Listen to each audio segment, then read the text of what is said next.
வட மாகாணத்திலே யாழ்ப்பாணத்திலே நைனை நாகபூசணி அம்மன் ஆலயத்தின் தேருற்சவம் இன்று நடைபெற்றது. உண்மையிலே வடமாகாணத்திலே பிரபலியமான ஆலயங்களில் இதுவும் ஒன்று.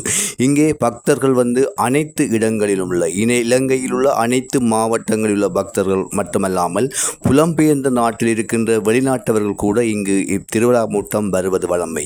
இங்கே ஒரு சிறப்பான அம்சம் என்னவென்று சொன்னால், கடல் தாண்டி ஒரு தீவு பகுதி இருக்கின்ற இவ்வாலயத்தில் மிகவுமே பக்திபூர்வமாக தரிசிக்கும் பக்தர்கள் மிக அதிகமாக இந்த திருவிழா காலங்களில் வருவார்கள். இன்று நாம் திருவிழா பற்றி பார்க்க போவது இல்லை. இங்கே ஆயிரக்கணக்கான மனிதர்கள் வந்து போகும் இடத்திலே மனிதத்தை உணர்த்திய ஒரு மனிதரைத்தான் நாம் இங்கு சந்திக்கப் போகின்றோம். உண்மையே ஆலயத்துக்குள் சென்று தரிசிக்க முடியாவிட்டால் போனாலும் கூட ஆலயம் செல்லும் வழியிலே பல ஆயிரக்கணக்கான பக்தர்கள் போகும் இடத்திலே மனிதத்தை உணர்த்திய ஒரு மனிதரைத்தான் நாம் இன்று சந்திக்கப் போகின்றோம்.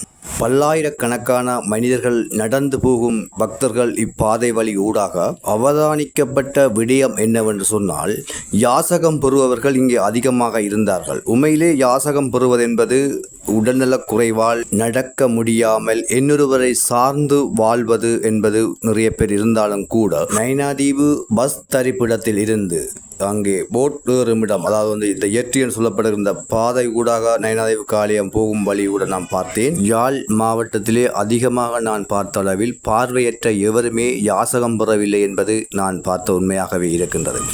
அந்த வகையிலே கருவி மாற்றுத்திறனாளிகளின் சமூக வள நிலையத்தின் தலைவர் திரு க தர்மசேகரம் ஐயாவை சந்தித்தேன். உண்மையிலே கருவி நிறுவனத்தின் தலைவராக செயற்பட்டு வரும் இவர், உண்மையிலே இவரை பார்க்க வியப்பாகவே இருக்கின்றது. இவரின் சகிப்புத்தன்மை, விடாமுயற்சி, அர்ப்பணிப்பு, பார்வை அற்றவராக இருந்தாலும் கூட பல மனிதர்களை இனங்காட்டி தந்தார் எனக்கு. உண்மையிலே அதில் நிற்கும்போது அவருக்கு முன்னால் செல்லும் மக்களை ஒவ்வொருவராக அவர் சொல்லுவார், இவர்கள் இப்படித்தான் இருப்பார்கள், இவர்கள் இப்படியானவர்களாகத்தான் இருப்பார்கள். உண்மையிலே நான் எதிர்பார்க்கவில்லை. எவ்வளவு விழிப்புணர்வற்றவராக இருந்தால் கூடி அவர்களின் மனங்களை புரிந்து கொள்ளக்கூடிய அளவுக்கு இவருக்கு இவ்வளவு ஒரு திறமை இருக்கின்றது. உண்மை என்னாலே வியப்பாகத்தான் இருக்கின்றது. அந்த வகையிலே சில மனிதர்களையும் இனங்காட்டி இருக்கின்றார், இவர்கள் இப்படியாத்தான் இருப்பார்கள். உண்மையிலே கிட்டத்தட்ட 6.5 மணித்தியாலம் அவருடன் கூட இருந்து எமது மக்களின் நிலைப்பாடுகளை, மக்கள் எப்படியானவர்கள் என்பதை நேரடியாக நான் இன்று கற்றுக்கொண்டேன். 6.5 மணித்தியாலம் அவருடன் இருந்து பணியாற்றினேன். உண்மையிலே எனக்கு வியப்பாக இருந்தது. என்னென்னு சொன்னால், இவரின் செயற்பாடு ஒவ்வொன்றையும் மக்களின் எண்ணங்கள், மக்களின் மனங்களில் தோன்றும் எண்ணங்களை மிக தெளிவாக நேரடியாக நான் அவதானிக்கக்கூடியதாக இருந்தது. அவரின் கருத்துக்களை நீங்களும் கேட்டு பாருங்கள். உங்களுக்காக இந்த காணொளி. வணக்கம். நீங்கள் இப்போ தற்பொழுது இன்று நைனை நாகபூசணி அம்மனின் தேர் திருவிழா உங்களை சந்திக்கக்கூடிய மாதிரி இருந்தது. நீங்கள் உங்களோட நிறுவனத்தின் நோக்கம், நிறுவனத்தின் செயற்பாடு, இப்போ என்ன செய்து கொண்டிருக்கிறீர்கள், இங்கே வந்த நோக்கம் தொடர்பாக சொல்லுங்கள். நாங்கள் கருவி மாற்றுத்திறனாளிகளின் சமூக வள நிலையம் சார்பான பணிகளை எங்களுடைய பொதுமக்களுக்கு தெளிவூட்டும் விதமாக நாங்கள் இங்கே வந்திருக்கிறோம். எங்களுடைய கருவி நிறுவனத்தினுடைய நோக்கம் வலுவிழப்புடன் கூடிய நபர்களை சேவை பெறுநர்கள் என்கிற நிலையிலிருந்து அவர்களை மாற்றி சேவை வழங்குநர்களாக தரம் உயர்த்துகிற இந்த நோக்கத்தோடு தான் எங்களுடைய பணிகள் முன்னெடுக்கப்பட்டு கொண்டிருக்கின்றன. எங்களுடைய பணிகள் பொதுமக்களினுடைய பங்களிப்போடு, எங்களுடைய அன்பர்கள், ஆர்வலர்கள், நலன் விரும்பிகள் ஆகியோருடைய ஒத்துழைப்போடு தான் எங்களுடைய பணிகள் அனைத்தும் முன்னெடுக்கப்பட்டு கொண்டிருக்கின்றன. அந்த வகையில் எங்களுடைய கல்வி நிறுவனம் ஆற்றுகிற பணிகள் தொடர்பான ஒரு விழிப்புணர்வு பொதுமக்கள் மத்தியிலே ஏற்படுத்துகிற விதமாக நைனை நாகபூசணி அம்மனுடைய தேர் உற்சவ காலத்திலே நாங்கள் இங்கே இந்த இடத்திற்கு வந்திருக்கோம். ஓகே, கிட்டத்தட்ட உங்களோட நிறுவனம் எவ்வளோ ஆண்டு காலமாக இயங்குது? கடந்த 13 ஆண்டு காலமாக கருவி நிறுவனம் இப்பொழுது இந்த பணிகளை முன்னெடுத்து கொண்டிருக்கிறது. அனைத்து விதமான வரியிழப்புடன் கூடிய நபர்களுக்கான பணிகளை ஆற்றிக்கொண்டிருக்கிறது. 2 விதமான பணிகள் பிரதானமாக இருக்கின்றன. ஒன்று, எங்களுடைய அங்கத்தவர்களுக்கான தற்காலிகமான வசதிப்படுத்தல்களை வழங்குவது. 2வது, எங்களுடைய நிறுவனத்தினுடைய இயலுமைக்குட்பட்ட வகையில் அங்கத்தவர்களுடைய நிரந்தரமான வாழ்வாதாரத்திற்கான உதவிகளை வழங்கும். நாங்கள் தற்போது 3 தற்காலிகமான இடங்களில் தான் எங்களுடைய பணிகளை முன்னெடுத்து கொண்டிருக்கிறோம். இப்போது அதனை ஒரு நிரந்தரமான இடத்துக்கு கொண்டு செல்வதற்கான பணிகள் நடைபெற்று கொண்டிருக்கின்றன.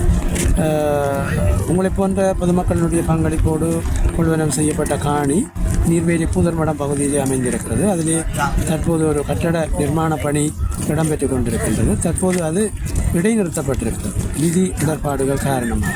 எனவே அதை தொடர்ந்து முன்கொண்டு செல்ல வேண்டும். இந்த காணொலியை காணுகிற அன்பர்கள் உங்களால் முடிந்த பங்களிப்பை கருவி நிறுவனத்துக்கு வழங்கி இந்த காரியம் ஒப்புவருவதற்கு உதவி புரிந்தால் அது உண்மையில் ஒரு நீங்கள் செய்கிற சிறந்த புண்ணிய காரியமாக, சிறந்த ஒரு அறக்காரியமாக இருக்கும் என்று நாங்கள் நம்புகிறோம். வடமாகாணத்தில் அந்த பலிவிழந்தோர் என்ற அமைப்புகள் நிறையவே உருவாகி கொண்டிருக்கின்றன.